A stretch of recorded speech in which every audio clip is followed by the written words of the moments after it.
예수 닮기 원합니다. 사랑하기 원합니다.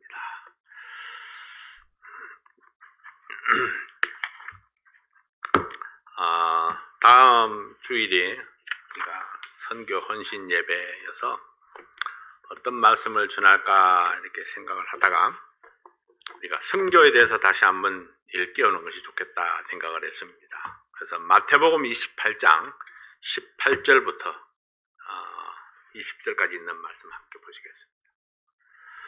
마태복음 28장입니다. 예수께서 나와 일러가사대 하늘과 땅의 모든 권세를 내게 주셨으니 그러므로 너희는 가서 모든 족속으로 제자를 삼아 아버지와 아들과 성령의 이름으로 침례를 주고 내가 너희에게 분부한 모든 것을 가르쳐 지키게 하라. 볼지어다 내가 세상 끝날까지 너희와 항상 함께 있으리라 하시니라. 맡겨진 사명을 위하여 이런 제목으로 오늘 말씀을 전하겠습니다. 기도하겠습니다. 아버지 하나님 감사합니다. 주님께서 가시면서 우리에게 마지막으로 부탁하신 말씀, 그 말씀은 명령이었습니다. 하나님께서 주신 그 사명을 우리가 온전히 감당하는 우리의 생애가 될 수 있도록 도와주십시오. 아버지 하나님 2022년에도 저희들이 사명 감당하는 한 해가 되기를 원합니다. 저희들의 믿음을 주께서 굳게 세우시고 하나님께서 원하시는 또 하나님의 필요에 응답하는 저희들 되게 도와주시옵소서. 예수님 이름으로 간절히 기도하옵나이다. 아멘. 죽음을 이기고 부활하신 예수님은 하늘과 땅의 모든 권세를 받았습니다. 예수님이 하늘과 땅의 모든 권세를 받았다면 예수님보다 더 높은 권세가 이 땅에는 없습니다. 하늘 아래 땅 위에 있는 모든 생명체는 예수님의 권위 아래에 있습니다. 만물을 지배하고 통치하는 권세를 가진 예수님이 모든 하나님의 백성들에게 주신 명령이 있습니다. 이 세상에 존재하는 모든 족속들에게 복음을 전파하라. 침례를 주고 하나님의 말씀을 가르치라. 세계 선교, 이것은 우리들에게 주신 주님의 사명입니다. 하나님께서는 시대마다 하나님의 마음에 합한 일꾼을 부르시고 그를 통해서 하나님의 말씀을 이 세상에 전파하게 하셨습니다. 그러나 아직도 복음이 전파되지 못한 지역이 지구 곳곳에 수없이 많이 있습니다.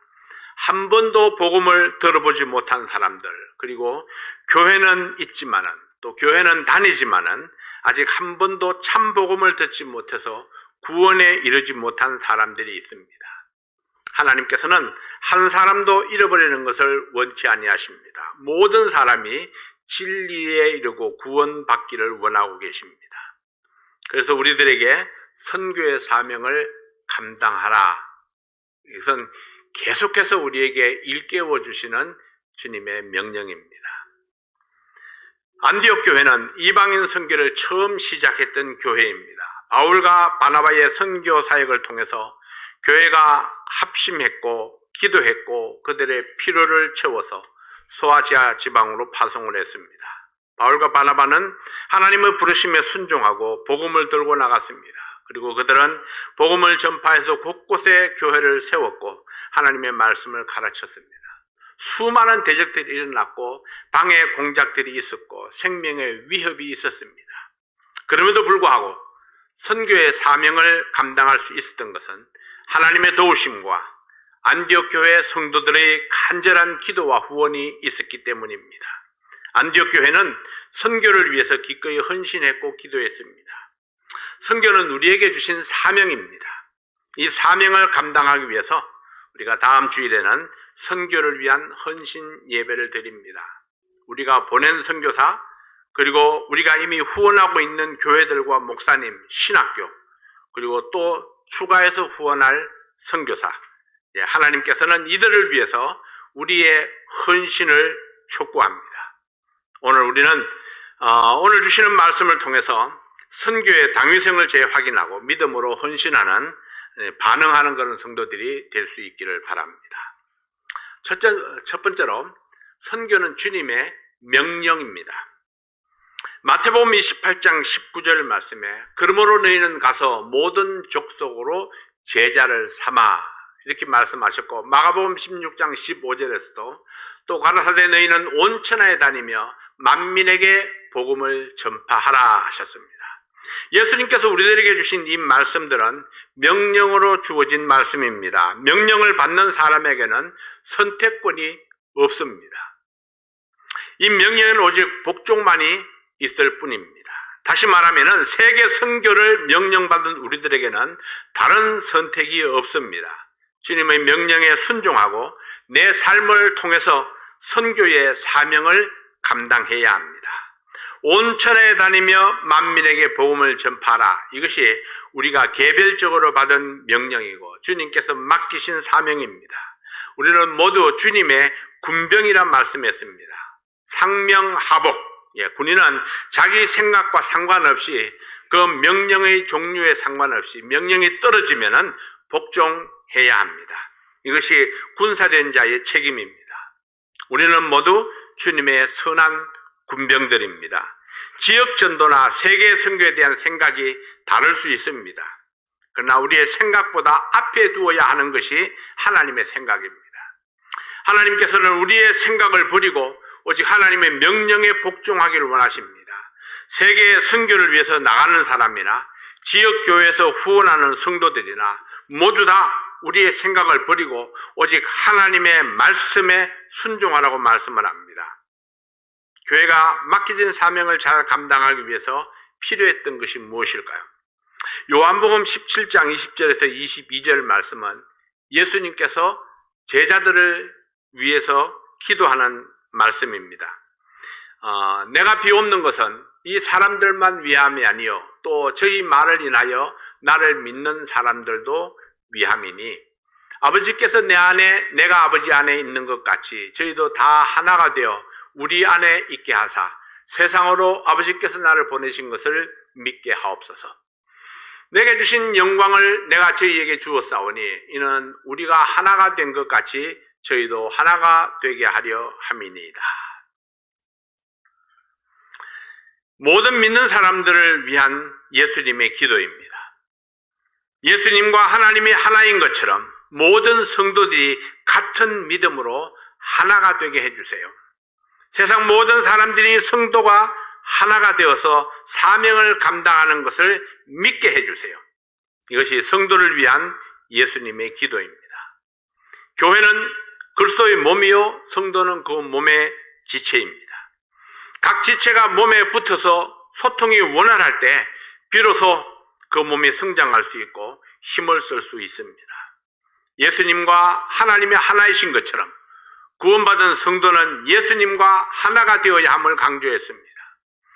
예수님께서 하나님과 하나가 되어서 하나님의 뜻을 이루신 것처럼 그리고 또 모든 성도들이 예수 안에서 하나가 되어서 주님의 뜻을 이루어야 한다는 말씀입니다. 우리 주님의 뜻은 무엇입니까? 하나도 전도요, 둘도 전도요. 오직 예수 그리스도의 복음이 땅끝까지 전파되어서 모든 영혼들이 구원받고 하나님의 축복 속에 거하는 것입니다. 안디옥 교회는 그리스도 안에서 온전히 하나가 되어 있었던 교회였습니다.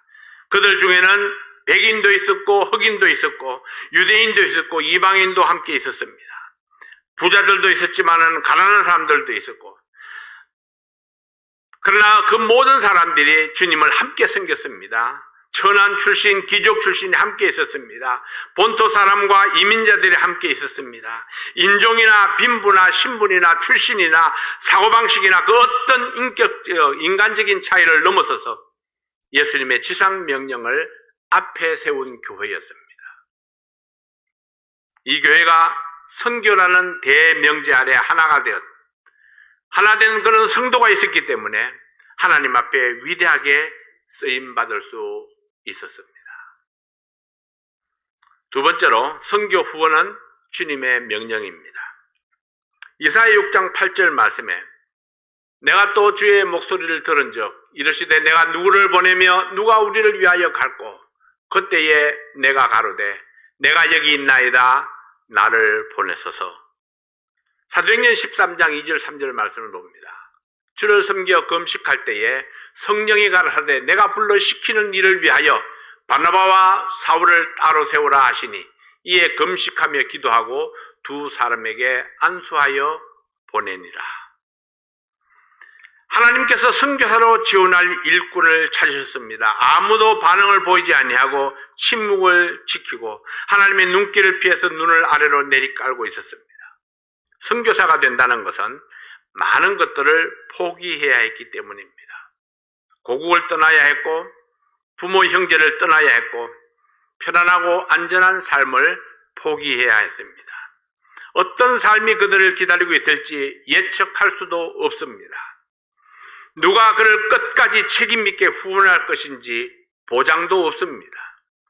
그러나 하나님의 말씀 때문에 성령의 강권하심 때문에 더 이상 머뭇거리지 못하고 손을 들고 일어났습니다. 내가 여기 있습니다. 나를 보내주세요. 주님 앞에 손을 번쩍 들고 선교 특공대로 지원한 그런 사람들이 있었습니다. 우리가 그동안 후원했던 선교사들이 바로 그런 특공대들입니다. 그들은 하나님의 공급하심을 믿고 선교지로 떠났습니다. 이제 하나님께서 지역 선교에 말씀하셨습니다. 보내는 교회는 나가는 선교사를 도우라. 네, 선교 후원은 주님의 명령입니다. 우리는 누구입니까? 주님의 명령을 따라 선교 특공대를 파견했습니다. 우리는 마땅히 영적 전쟁터에서 싸우고 있는 선교사를 위해서 보급품을 공급하는 책임을 가져야 합니다. 보급품을 모으고 지원병을 추가 소집해서 그리고 사탄과의 전쟁을 승리할 수 있도록 후원하는 것이 바로 우리 교회의 책임입니다. 선교의 확장을 위해서 성도 여러분의 적극적인 참여가 필요합니다. 선교사 후원을 위해서 개척교회 지원을 위해서 하나님의 종을 양육하는 선교사 이 신학교를 위해서 우리의 선교 후원을 극대화해야 합니다. 또 다른 개척교회를 세우기 위해서 우리의 선교 자금을 축적해야 합니다. 한 사람의 일꾼을 파송할 때에 한 선교사 후원을 약속했을 때에 우리는 그의 모든 필요를 채우는 데에 기꺼이 헌신하겠다고 결정했습니다. 다음 주일은 이 사명을 감당하기 위해서 선교 헌금을 약정하는 집회를 드립니다. 내게 주어진 사명을 되새기고 맡겨진 사명을 위해서 기꺼이 드려지는 성도들이 되시기를 바랍니다. 모든 필요를 채우시는 하나님께서 여러분의 삶을 더욱더 풍성하게 하시기를 축복합니다. 세 번째로 선교는 구원 요청에 대한 응답입니다. 사도행전 16장 9절 10절 말씀을 함께 보시겠습니다. 밤에 환상이 바울에게 보이니 마게도냐 사람 하나가 서서 그에게 청하여 가로되 마게도냐로 건너와서 우리를 도우라 하거늘 바울이 이 환상을 본 후에 우리가 곧 마게도냐로 떠나기를 힘쓰니 이는 하나님이 저 사람들에게 복음을 전하라고 우리를 부르신 줄로 인정함이러라. 바울 선교사가 아시아로 가고자 애쓰다가 마게도냐로 건너간 이유가 무엇입니까? 마게도냐에 있는 영혼들이 구원을 요청했기 때문입니다. 백부장 고넬료에게 복음이 필요했을 때에 하나님께서는 베드로를 보내셨습니다. 에베소, 빌립보, 데살로니가, 고린도, 로마에 있는 잃어버린 영혼들을 위해서 하나님은 바울 선교사를 보냈습니다. 아프리카의 영혼들이 구원을 요청했을 때에 리빙스턴에게 선교의 사명을 주셨습니다. 중국의 영혼을 위해서 허더슨 테일러를 보내셨고 인도의 영혼들을 위해서 윌리엄 캐리를 보내셨습니다. 대한민국의 영혼들을 위해서 포스 선교사나 베스킨 선교사를 비롯한 수많은 선교사들을 보내주셨습니다. 그러나 아직도 세계 곳곳에 구원받지 못하고 지옥의 멸망을 향해서 가고 있는 수많은 영혼들이 있습니다. 우리는 또 멕시코에 있는 영혼들을 위해서 김정기 선교사를 파송했고 또 한 사람 더 김성준 선교사를 파송하고자 합니다. 그리고 아라운 침례교회를 개척했고 그리고 단기 선교를 수없이 우리가 멕시코로 다녀왔습니다. 멕시코에 있는 수많은 영혼들이 아직도 복음을 갈급하고 있기 때문입니다. 이미 나가 있는 수천의 선교사 가정들이 있고 아직도 선교사가 필요한 지역이 세계에 도처에 있습니다. 우리는 더 많은 선교사가 필요합니다. 더 많은 후원이 필요합니다. 아직도 세계 선교의 사명은 끝나지 않았기 때문입니다. 일본의 영혼들이 도움을 요청하고 있습니다. 멕시코, 과테말라, 남미에 이루어진 영혼들이 우리의 도움을 요청하고 있습니다. 우리가 그들을 도울 수 있는 방법이 무엇일까요? 선교사를 보내고 선교 후원을 통해서 우리에게 맡겨진 사명을 감당하는 것입니다. 하나님께서 우리에게 맡겨주신 지갑을 열어야 될 때입니다. 물론 우리도 어렵습니다. 경제는 언제 호전될는지 알 수 없습니다. 교회적인 필요도 많고 개인적인 필요도 채우기에 급급할 수 있습니다. 그러나 그럼에도 불구하고 하나님께서 우리에게 주신 선교의 사명은 무시할 수가 없습니다. 선교가 이 교회의 존재 이유이고 또 선교가 이 교회사에게 가장 중요한 핵심이기 때문입니다. 하나님의 백성들, 구원받은 성도들이 소득의 11조를 드리는 것은 너무나 당연합니다. 하나님 앞에 마땅히 드려야 될 것을 드리지 아니하고 사명을 감당할 수 없기 때문입니다. 그러나 여러분, 11조만큼 중요한 것이 또한 선교 헌금입니다. 구원받은 모든 성도들이 선교의 사명을 받았기 때문입니다. 얼마를 드리느냐는 하나님께서 얼마나 영혼에 대한 부담을 주셨는가에 달려 있습니다. 그러나 한번 하나님 앞에 약속한 것은 반드시 지켜야 합니다. 그것은 하나님과의 약속일 뿐만 아니라 선교사와의 약속이기 때문입니다. 선교사는 이 후원의 약속을 믿고 선교 사역을 계획하고 사역을 또 펼쳐나가고 있기 때문입니다. 약속한 1년은 약속한 것을 반드시 지키겠다는 것은 결단이 필요합니다. 사랑하는 성도 여러분, 하나님께서 여러분들에게 무엇을 맡기셨습니까? 얼마나 많은 축복들을 주셨습니까? 또 얼마나 많은 축복을 주시겠다고 약속하셨습니까?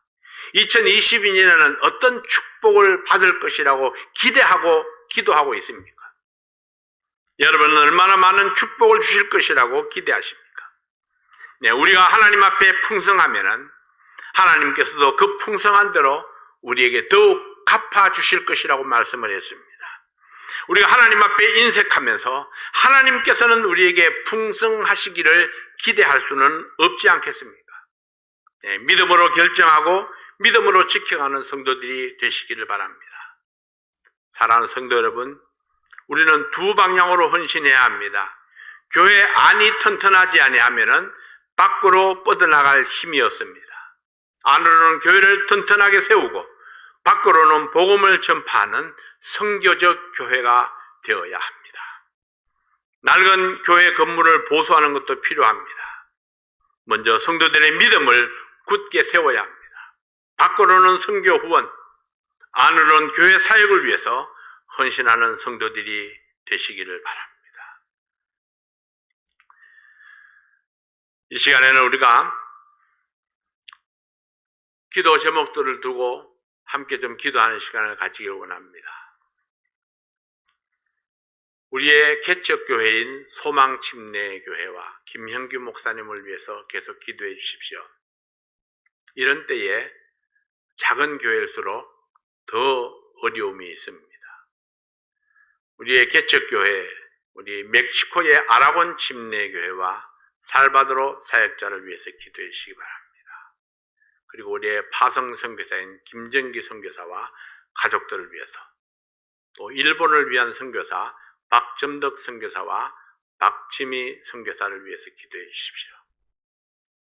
한평생 농어촌 목회를 하시다가 요양원에 의탁하고 있는 우리 신자산 목사님 위해서 계속 기도해 주시기 바랍니다. 한국 성서침례신학교와 웨스트코스트 신학교를 위해서, 그리고 하나님께서 우리의 기업들을 번성케 하시고 물질적인 풍성함을 믿음과 함께 주셔서 위대한 선교 사역을 능히 감당할 수 있도록 기도해 주시기 바랍니다. 그리고 성도들의 믿음을 위해서 기도해 주십시오. 자, 여러분 이 화면을 두고 여러분들이 지금 읽어드린 것을 다 기억하지 못하고 있을 것입니다. 첫 번째 화면을 앞으로 두시고, 자, 몇 분 동안 우리가 이 기도 제목을 위해서 기도하시고, 그리고 그 다음에 화면을 다음 화면으로 넘기도록 하겠습니다. 함께 이 시간에 개인적으로 기도하시겠습니다.